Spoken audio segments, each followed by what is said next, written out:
Hello, everyone, and welcome. My name is Jean Gallagher, and welcome to Discover Rising Tides, how the outside makes the inside better, where we explore the importance of the outdoors and maintaining life balance. And through this series, we'll be talking with women business owners to understand their journey. And today, as always, we start with our Healthy Living, Happy Life segment with Denise Stegall. Hey, Denise. Hey, how are you, Jean? I'm excited for today. There's some high energy happening here. We got some energy. We're talking about success. Yes. Denise is an international best-selling author of Healthy Living, Happy Life, a practical path to finding a healthy lifestyle that works for you, and curator of Healthy Living List. And this month's topic is Healthy Living, Happy Life from 3,000 feet, and how planning and organizing leads to a fulfilling life. And today, how success happens with the 3 Ps. Yay! Yay! And then our second segment will be our main guest, Diane McClay, and I'm really excited for that too. And Diane and Denise are friends, and that's how we all connected. So we'll get to that. But let's start with you, Denise. Tell us about the 3 Ps. Okay, so we've been talking about planning from the 3,000 foot area. So kind of looking down from up there, like you're on a plane looking down, you can see things much more clearly when you're looking from above. We get stuck in our minutia of every day. And so, when we all want to be successful, right? And so we all read a lot of books, we listen to a lot of podcasts, we listen to a lot of gurus, follow podcasts, whatever it may be. But what happens is we kind of get a little bombarded by great information. Everybody has good information, great information. The challenge, I think, where we really start, we start listening to all of these gurus, you and me and Diane included. But most of the challenge is before we start listening, we kind of need to know what success means to us. What is the path? Like how do we want to be successful? And of course, being successful means something different to you than it does to me. Mm-hmm. So when it comes to planning, we kind of have to go, okay, what is it that we actually want in the big picture? That's what we're looking big picture, because then we can kind of, we can get down to the nitty gritty a little bit more. So again, what is it that we want to succeed in? And you can do this, overall, this is what I want in my life. This is what I want in my business. This is what I want for the next year. Mm-hmm. So it can be something that you work on the 3 Ps. We'll talk about that a little bit more in a second. You can use the 3 Ps, the 3 P concept for all the different areas in your life. But I think what's important is we need to start with, again, core values. What are those things that are important to you? Why do you want this particular success? Why do you want to achieve these particular goals? And at that point, that's when we can say, okay, we need a plan. Mm-hmm. So the 3 Ps, of course, we talked about this last time, are planning, prioritizing, and preparing.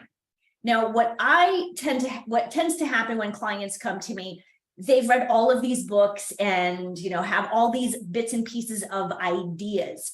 They've attended events, you name it. So they've got bits and pieces of a plan, a little bit from, Dr. J, and a little one, more information from this particular book.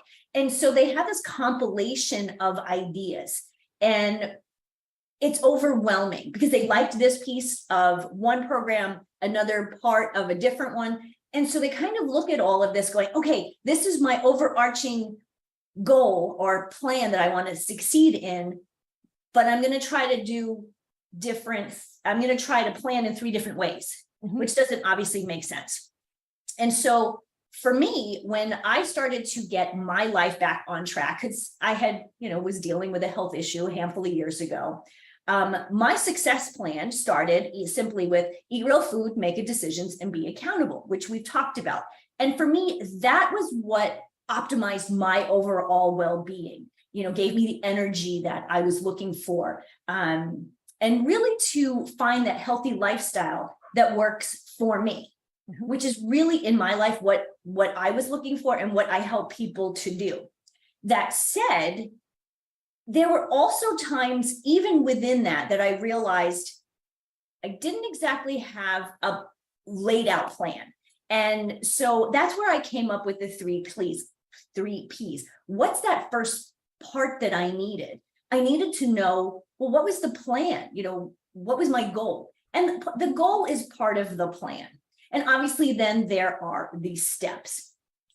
And most of us are not very good at planning. We have a calendar. I have 3 of them. I have one upstairs that my husband and I share. I have my Google Calendar. I have one on my, my desk just to quickly flip through. So we're not really great at planning. And then what happens is when we face an obstacle or things don't quite work in that pseudo plan, we give up. Mhm. So I know it's always said, a goal without a plan is just a dream. So this is really where we want to sit down and access our inner guru, Mhm. and come to and sit down with a plan. What is it that we want? How do we want to achieve it? What resonates? So I ask you, Jean, if you have, what is the next thing you want to succeed in? That question right there is so important, and it's so hard for people to answer, right? And going back to what I'll answer your question. I'm not avoiding much, but going back to what you had said before, if people are going out and getting all this information from all these different sources, and there's just information overload and it's overwhelming, it's easy to go, I have no idea. This seems like such a great idea in the beginning, but I don't remember because I've already listened to 4 other things. And that goal setting piece becomes really difficult. And I think you have to bring it back to simple, easy to understand bits and pieces, like what you just said. I needed to get to a healthy lifestyle. So let's start on a small thing and work towards it. Mm-hmm. And for me, setting goals is hard, but satisfying once you do it, because now all of a sudden you have a focus. Mm-hmm. And it's okay to have goals in different areas of your life. So I have podcast goals, I have personal goals, I have professional goals, and I have relationship goals. But having them siloed, even though it's all me, having them siloed helps a little bit, and but they also each touch each other. Yes. And so 2 things that I think are really important, especially when it comes to that, to creating those goals. Mm-hmm. I love the SMART goal. I love making SMART goals because they're you can write them down and they're right in front of you, that you can keep them right in front of you. That's one of the first things I tell people. Let's look at what that first goal is. Like for me, I want to lose 5 pounds. What is, what is that? That's my goal, because it's measurable. It's pretty simple. I want to lose 5 pounds by August 9th, whatever. Mm-hmm. So smarter goals really helps you to start that plan. To me, that's really the beginning of the plan. Mm-hmm. When you talk about, siloing things, something that I really love to do with my clients is the life wheel. Mm-hmm. And you've seen it called all sorts of different things. It's where that pie chart of where it says, you have different aspects of your life, your health, your sleep, your relationships. I love using one of those, and I actually recommend to my clients that they do it every quarter. Because this is how you can keep, the silos, everything in a different section, but at the same time, because they all connect. I mean, your professional goals and your personal goals connect. Your personal goals and your relationship goals connect. Mm-hmm. And so by keeping an eye on that, the life wheel, and I changed, depending on the client, we change the categories. Mm-hmm. And so that's a great way to, 1, plan, but it's also a great way to prioritize. Oh, I like that too. And people can understand that it ebbs and flows. It's really a moving thing. So it can change quarter to quarter. And what's interesting in what you're saying is when I talk to people for financial goals, goals for me, when I'm talking to them about goals, I tell them the goals need to have three things. They have to have identifier. It has to have a name. It has to have a dollar amount assigned to it. And it has to have a time frame. So when you're saying, I want to lose 5 pounds in however long, you've just done the same thing with a non-financial goal. Is you've given it a name, a purpose. You've said what your time frame is, and you said what you wanted to achieve during that time frame. So it makes it very simple. It's not just something that's out in the ether. It is this thing that's going to do this thing by this time frame. Exactly. And too often when people start to create a plan, it's I want to lose 5 pounds. And then that's where it stays. Mm-hmm. So kind of using the concept of the SMART goal gives you those other pieces that you need. And then that gives you a chance to prepare. So now here's your goal. Now, what are you going to do to achieve that in the prepare part? Right. Often in the prioritizing piece, before we get to the preparation, it really is, okay, so I want to lose 5 pounds by August 9th. That, in that priority. So maybe you actually want to lose 10 pounds, or kind of sitting in that, 10 pound, 5 pound, whatever it might be. So say I'm going to change my goal to, I want to lose 10 pounds. Mm-hmm. That prioritizes before you get to 10 pounds, you've got to get to that first 5, right? Right. So I think that's a little bit where we need to prioritize. We can't have this grandiose, I need to lose 100 pounds by next month. Mm-hmm. Break it into smaller sections that are mentally and physically attainable. Right. So there's a little bit more of that prioritizing piece. But yes, now how do you prepare for that? Mm-hmm. You have to make sure that, I always say one of the most important things is to get your family and friends on board. If you live with other people, you're trying to lose weight, and you're going to say, I'm going to go vegan for a month. That's a little extreme, but let's just say that. And you do all the cooking. You might want to tell your spouse or partner that you're planning on doing this because it's going to affect them. Mm-hmm. So part of that preparation really is about preparing other people too. Mm-hmm. And it works with your work career goals too. If you have a goal that you want to reach in your job with your career and you work with other people, it's really important for them to know, because if you're busy doing something and you're not as available to people, they might get frustrated because you're not available to them the way you used to be.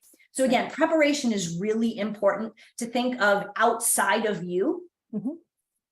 And then, of course, the most important thing is to then actually prepare yourself personally. Get the food that you want, get the recipes, plan meal planning times.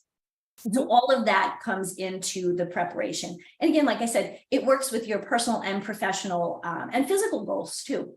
One of the challenges of preparation, though, is that it can be a procrastinator because, well, I don't have everything in place, so this isn't going to work. So now we're in overcoming that perfection of preparation. I was going to say, now we come into a fourth P, perfectionism. Yeah.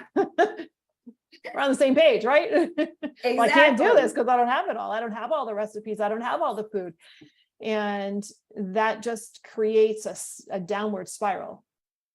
It can. And so what I always tell my clients, especially when it comes to diet and exercise, is get one day right, get one meal right. Mm-hmm. Let's start small. Mm-hmm.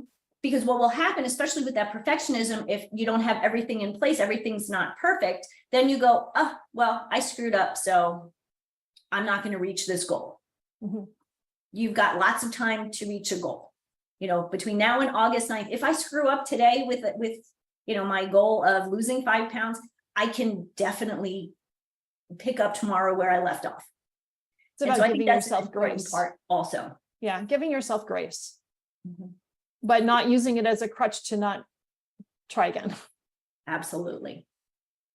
Anytime we we don't succeed in something, we automatically think that we're not good enough, we can't do this. And it really is a mindset. It's that internal judge that we have. You know, I always think it's the little angel on the one side and the little devil on the other. The little devil is a lot louder than the little angel. And so let's another time we'll talk about the little angel and the devil in more detail, and how that can help us, obviously, with success with our health and our wellness, and our exercise goals and food goals. I look forward to that. Thank you, Denise. As always, it's informative, but also achievable. Thank you. Hello, everyone. This is Jean Gallagher, Discover Rising Tides, and I want to just take a moment to talk about my friend, Denise Stegall. I am honored to call her as a friend, and I'm so grateful that she gives us her insight during our shows, each show, and talks about healthy living, eating real food. You hear Denise say, eat real food a lot. Well, she means it, and she knows what she's talking about. She is an amazing healthy living coach, curator at Living Healthy List. And if you ever have any questions about what is real food, why does it matter? How does that apply to me? How do I change? What do I need to do? How do I even create a healthy living shopping list? Make sure that you call her. She is your healthy living coach, and you can find her at healthylivinglist.com. Hello, everyone, and welcome. I'm Jean Gallagher, founder of Discover Rising Tides, and I want to welcome our guest today, Dr. Laura Catena. And Dr. Laura is a founder and president of ArmOR Hand Gloves. She graduated from Ohio State College of Veterinary Medicine and is a small animal veterinarian. She developed the ArmOR hand animal handling gloves after a life-threatening injury she endured while working through emergency medicine. The ArmOR hand is a compassionate glove designed to allow for proper and safe restraint technique without the use of force. The glove is used to safely handle animals, reduce injuries to humans, and improve animal welfare, and the advance of and cause of wildlife and pets. ArmOR hand is reusable, vegan glove, ensuring a low impact on the environment, and the glove decreases disease transmission, supporting the One Health initiative, as well as increasing pet owner compliance for at-home medical care and recommendations. She's worked with the PAW Project to pass a ban on declaw surgery in the city of Pittsburgh, and she has an interest in spirituality, self-care, fitness, human and pet nutrition. So, Laura, welcome. Thank you so much for having me. Thank you. Oh, I'm so excited to talk to you. I really loved our intro conversation and want to dive into the glove, but let's start in the beginning. So tell us your path through becoming a veterinarian, and how did all that start, and where did the glove come into play? Sure, thank you. So basically, I'd always been interested in medicine, always had a love for animals. So I felt like a veterinarian was the perfect career, choice for me. Went to Ohio State, and it was not even a year after I had graduated from vet school. I was working emergency medicine, and I was bit by a cat on my left-hand thumb. And so frequently in practice, we do sustain injury, and we kind of just wash our hand and get right back to work. And so that's what I did. But after my shift, I did go to the hospital, and they had me soak my hand. I was discharged on oral antibiotics. And it wasn't until the next morning that I knew how serious the bite was. My left hand was about 3 times the size of my right hand. And the infection had spread from my thumb all the way up the left side of my neck. And so I knew it was not the typical, injury that I'd gotten so many times on the job. And went back to the hospital that morning. I had to have emergency surgery that day. I was in the hospital for over a week. And then I was on IV antibiotics for months, and physical therapy in order to regain the use of my hand. So it was a life-threatening injury. I wasn't responding to the antibiotics. And it just really opened my eyes to how we need safety tools, you know, in practice, Mhm. and to have the right safety tools in order for them to be safe for us, safe for our patient, Mhm. compassionate, think tools that we can use and still do an exam, you know, everything we need to get done. So that injury was kind of the whole start for ArmOR hand glove. Yeah. So what was going through your mind at the time? So the difference between, oh, this is what happened. So because you weren't actually handling the cat when it bit you, were you? I wasn't. So that's a really interesting point, is that I was done with my exam Mhm. and the cat was on the exam table. And what I did at that time, we had all paper notes. I picked up the file and my pen and I was starting to write. And that's when the cat, kind of in that process of me sort of like picking up that folder, that's when the cat kind of latched on, and it was like for a few seconds just dangling from my thumb. And it took me a minute to be like, this is what's going on right now. The cat finally released, and it was so painful because the teeth were, you know, they went down to the bone, and Mm. my joints became septic as a result of that. It was just a terrible injury. And so at the time, I truly didn't know how serious it was going to be. Mhm. The next morning I did, but it was, you know, we are getting bit and scratched in practice all of the time.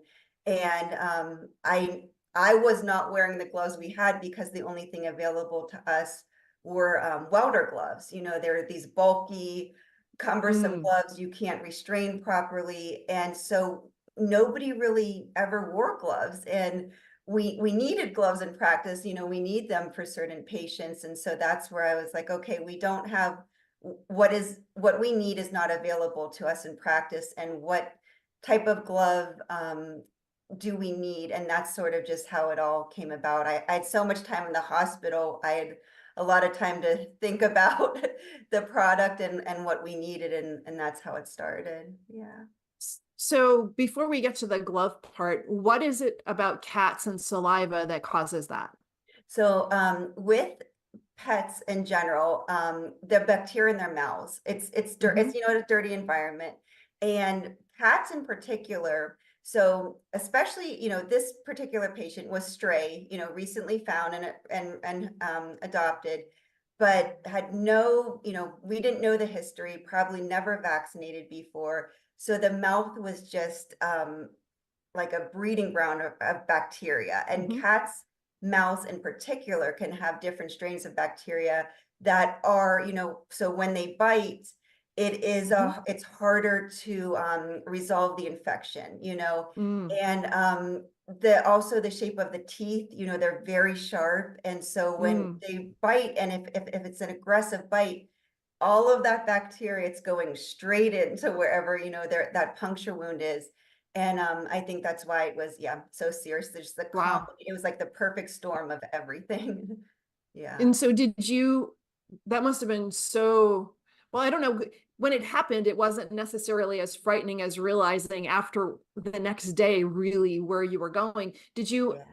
Since you didn't know the background of the cat, did you have to think about rabies or anything too? Yes, unfortunately, because the cat did not have previous vaccination history, Mhm. the really unfortunate part of all of this was that when I went to the hospital, and you know, you report this was a cat bite, Mhm. it's the law. If the pet is not vaccinated, if the vaccination status is unknown, or if there's any question at all, if it's past due, by law, they do have to test the pet for rabies. And Mm. the only way to do that, unfortunately, is, you know, we have to send away the animal, but they test the brain sample. Um, Mm. and so this cat, you know, had to be euthanized. It was a safety measure, not just for myself, but also the family that adopted this Sure. pet. They had been handling this animal for a week at that point. And so Oh, wow. yeah, so we had to really make sure, you know, this cat was negative, that there's no concern. Mhm. And so, yep, had to go through the rabies testing. I was current on my rabies vaccine, so that gave me some safety, but with any vaccine, it's not always 100%. So I had Mhm. to rebooster that. We notified the family, you know, the rabies test came back negative. but the cat, unfortunately, had to do the euthanasia and send off the sample for testing from that. Yeah. Wow. Yeah. So in this case, not being vaccinated is understandable, but it also goes to speak to the importance of getting your animals vaccinated Absolutely. I agree. for, It's, for yeah. rabies. Yeah, human health concern, also transmission between other species. It's serious, and we do see, Mhm. rabies cases. So it was good that this cat was not, positive, and Mhm. but it's just unfortunate, the way that we have to test and everything. So it's just so important to keep pets up to date, Mhm. just make sure that they're protected as well, for sure. Yeah.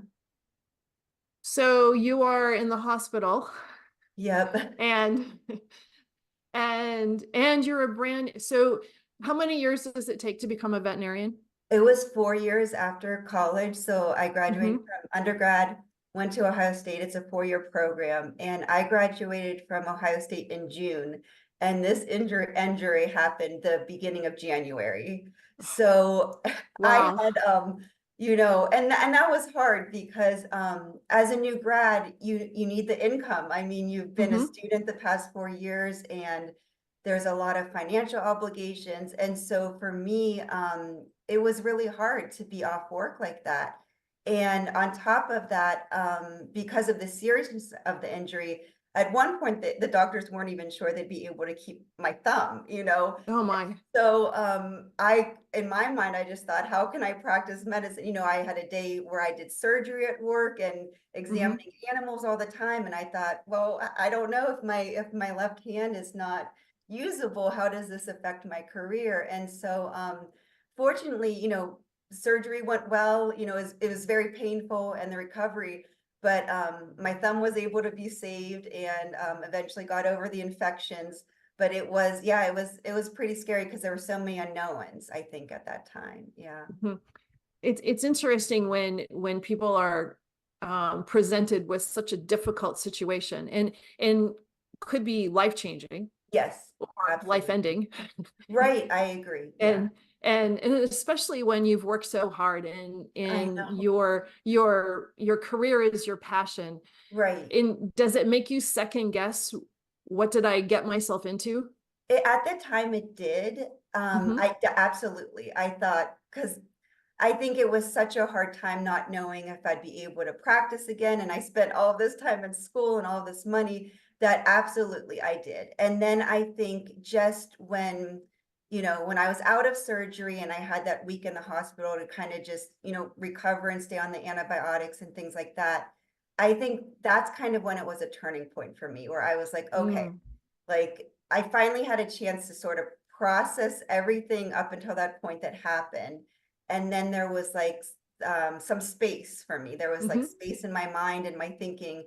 And I thought, okay, this is what happened. This is where I am now. And what can I do in order to protect myself in the future, but also other veterinarians? So even Mhm. though I didn't have use of my hand at that time, I had to go through 7 months of physical therapy. I still thought the profession needed something. So really, I wasn't sure that I'd be back in practice, but I thought there's an opportunity for me to do something. Mhm. And that's what I wanted to do. And so I felt like even if I couldn't practice again, I felt like this happened for a reason, and I'm going to kind of really make the best out of it and try to help the profession. If I can't be as a veterinarian, then I wanted to develop a product for safety. And And yeah. and so the current situation prior to the ArmOR hand glove is welding gloves. And we Correct. talked about this a little bit too. There was a time, a really long time ago, when my kids were little, and Yeah. a friend of ours needed us to sit his cat, and this Yeah. cat was evil, evil. And not only was Raisin evil, she was black. Right. Right. And and not only was she just really not that nice, and we already had a Yeah. cat and she wasn't thrilled with that, she came with Sure. medicine. Right. Right. So it was And the that's whole hard. thing. And Yeah. so it is the welding gloves, the thick gloves, and it is Yeah. really hard to be gentle. I agree. It's almost impossible. And I feel like that's why we would never choose to wear them. If Sure. if I put on the welder gloves, and tried to restrain compassionately or even properly, the cat would just slip through. You know, they'd hide Mhm. underneath the exam room chair. It would increase the stress for the patient, for the And so how owner. uncomfortable it is for them too, Absolutely. because Yeah. that's not soft and comforting either. Right. It's a lot of force you have to use, and you Mhm. can't, the dexterity is not there. And so, and on top of that, these water gloves, they're leather gloves. And so you Mhm. cannot, you would, use them on thousands of patients and not be able to clean them. And so Mhm. it presents a disease transmission risk and everything like that. So it really was, I'm just like, we really need animal handling gloves, like gloves that can be disinfected, washed, have good dexterity, they're flexible.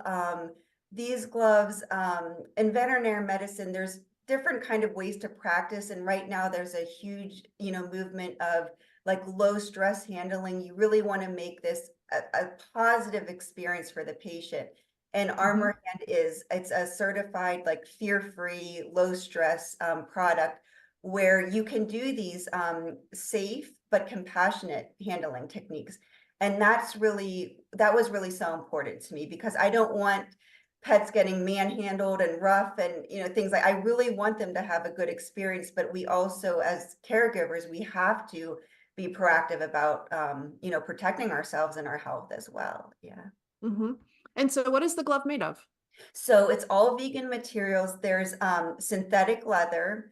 Mhm. Stretch cordura is the strongest of the stretch materials on the planet. It's actually used in like the lining of tires, which is really unusual.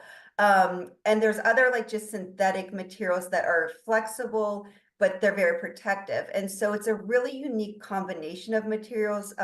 For each production run, we have to special order the materials. So in the factory, it's not like leftover materials from mass production of other gloves. These Mhm. are really unique materials.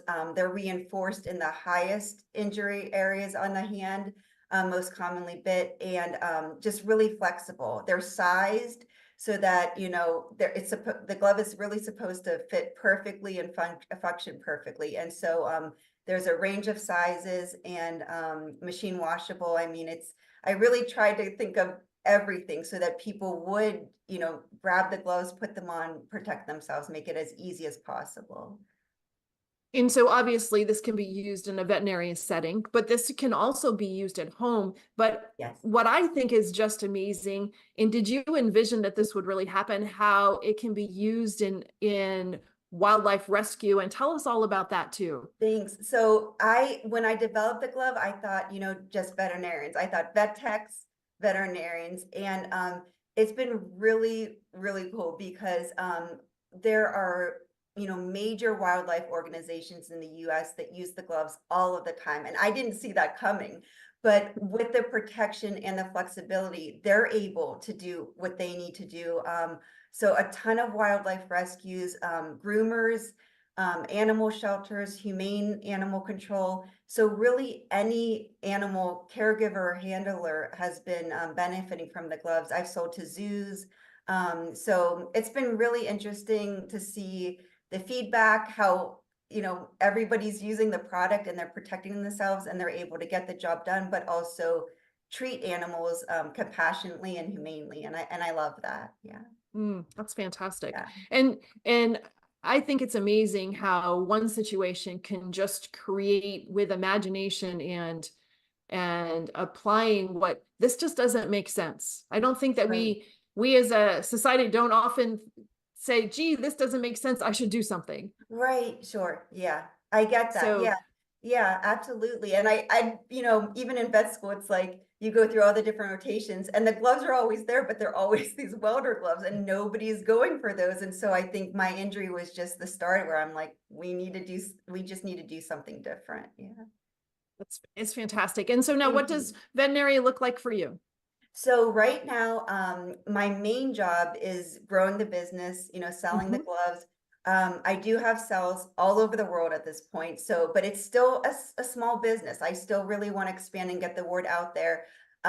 So that is kind of my main job. And then I am still doing vet work. I do it as a relief basis. So when there's a need in the Mhm. clinic, I'm there. You know, I have 2 boys, so they're of course my top priority, but running the business, maintaining the boys and still being in the vet practice it's like a very good combination for me. Yeah. So I've been enjoying that. Yeah. And so now, how did you, through the difficulty or the creating of this product, right, and your healing, and and now managing 2 businesses and your family, so that's really 3. Right, right. How do you take care of yourself? What do you do? What makes you whole? Sure. So what I learned early on with my vet career is when I did not take care of myself, it really led to a lot of burnout. You know, I felt exhausted every day. And so over the past years, I've really made it a priority to, you know, self-care is so important. And it's not just like showering every day, it's like doing extra for yourself to really make your health and wellness a priority. So being outside is key for me. I feel like, you know, I have 2 dogs. So I'm either every day I'm trying to either walk them, I'm trying to go on hikes. I'm even if it's an hour, 45 minutes, I'm really trying to get outside. Whether there's snow, you know, in Pennsylvania or it's hot, I just bundle up whatever I need to do. But I just feel like being in nature and having that time to decompress and just having that space for myself is so important. I think it makes me, you know, a better mom, a better veterinarian, better, you know, business owner. And so I do make that a priority. I feel like I've seen how I feel when I don't have that. And I know it's the healthiest thing for me and my family as well to make that time for sure. Yeah. And we're going to expand. We're actually going to put this conversation into 2 sections, and we're going to talk about the pressures of being a veterinarian and what that's really like and how important the self-care is. But I Yes. just want to touch on it quickly here too, because we use the term self-care is used too much, Yeah. and it seems very bland to me Right. anyways. And everybody should have self-care. Well, yeah, it's very true. However, there it's deeper than that. Yes, I agree. I And it is that absolutely. it is the need to make sure that we are balanced internally Yes, as well as externally. And the absolutely. pressures of people's careers really can weight on everybody. And the pressure of a veterinary. So a lot of maybe people think, well, I'm going to be a vet. That's Mhm. great because I love animals. That's fantastic. But there's another side of it too, that Right. you really have to take care of yourself, right? Absolutely. I almost think, and I could not agree with you more. I think that self-care, right, it's such a term everybody hears, but it's for me, I think it's almost like some type of soul connection. It's really connecting with Mm, yourself in ways that go beyond like, I mean, it's important to enjoy the cup of tea or this and that, but I think it's really just having that space and slowing down and honoring yourself and knowing that you deserve this time and mhm, whatever it is. And I think it can come in many different ways for everybody, but with a veteran being a veterinarian, you know, I think we're very compassionate, we're very empathetic, we're giving. And I notice in the profession that we have these and they're wonderful personality traits, and we're hardworking, we want to save every animal, you know, we see. But there's a very sad and unfortunate side to veterinary mm, medicine. And there's this terrible epidemic where, you know, veterinarians are taking their lives all of the time. mhm, Almost every time I'm online, I'm reading of another vet that's taken their life. And I think that, you know, we give and we give and we give. And I think it's so unbalanced where that self-care and saying like, I'm burnt out, I need a break, or I need to do this for mhm, myself, or I think we have trouble verbalizing what we need. And I think mhm, that, you know, we really make work the priority. We come home and we can't get work off our minds, and it's consuming, you know, our lives. And I think that that really can lead to a downward spiral in the mhm, profession. And I don't have all the answers, but I think there absolutely has to be a better balance for us, for sure. mm. Yeah. Yeah, and we're going to expand on that in our second Sure. show. But it is very true. And there are many other Mhm. careers that are out there that are as taxing or as giving and as Absolutely. compassionate. And it's a great example of how can we get the message out Yeah. and let people know Mhm. that it's okay to say, I need help, or Yes. I need a break, or I need something for me. Absolutely. I agree. And it's such an important message. I feel like it's just not out there though. I think even with therapy, if somebody has a Mhm. broken arm, they would have no problem saying, I have to go to the doctor for this. And I think mental health, emotional health, therapy, it's the same way. I've been in therapy for years and I consider it just something so routine and commonplace for me. Mhm. And I want my mental health to be as strong as my physical health. And so I think just having these conversations and just making it more normalized is so Mm. important for sure. Yeah. Mhm. Yeah. Yeah. So we'll get into that a little bit more. Sure. I'm looking forward to diving into that, and just switching gears a little bit, going back to the glove in your business. And so wildlife rescue, right? Yes. And Humane Society rescue. Where Mhm. else? Tell us where else people are using the glove, and worldwide. Sure, yep, pet owners to medicate, pill their pets at home. A lot of times, we recommend, medicated baths or whatever, it increases compliance with pet Mhm. owners when they're protected, especially for the owners who are elderly, immunocompromised, Mm. pregnant. It's Oh, yeah. absolutely a health concern, to get an injury when your immune system is decompressed. And then groomers, animal shelters, zoo employees, vet schools have been starting, safety talks, which I love. I think it should Mhm. start there, for Mhm. veterinarians. Um, so yeah, just any animal handler, any animal caregiver, pet sitters, they've been purchasing as well. So it's been really cool to see people that find value in the product and they want to, protect themselves. So yeah, That's fantastic. yeah, And thank so where you. can people find the product? So online, the website is armorhandglove.com, and they can order there. Right now, we're really low on inventory, but we are getting more this summer. So we have a notify me form. If we don't Mhm. have the size you need, just fill out the notify me form and we'll definitely be in touch. Great. Laura, thank you. Thank you. And if people would like to hear more, we're going to be coming back with a deeper dive on the pressures and the wonderful pieces that come with veterinary care too. So Laura, thanks so much for having the Thank conversation you. with me. Thank you so much for listening today. Today's show was sponsored by Seaside Solutions, my financial services company. As a business owner, it's easy to be pulled in many different directions, and often taking care of yourself plummets to the bottom of the list. For me, I find myself outside to reground. My time outdoors helps me manage my day more effectively and be more present for my clients. Through this, Discover Rising Tides was born. At Seaside Solutions, we truly believe that education is the foundation of financial wellness. Our primary focus is to provide guidance that is designed to help you achieve your long-term financial goals and visions. Working with a plan allows space for doing more things that you love, like being outside to make the inside better. If I can help you create or realign your plan, or if you would like to be added to my weekly newsletter, please let me know. This week's topic was 5 ways to set more achievable goals. Your referral means the big, beautiful world to me. And if I can help, please let me know. And thank you so much for listening, and see you next time.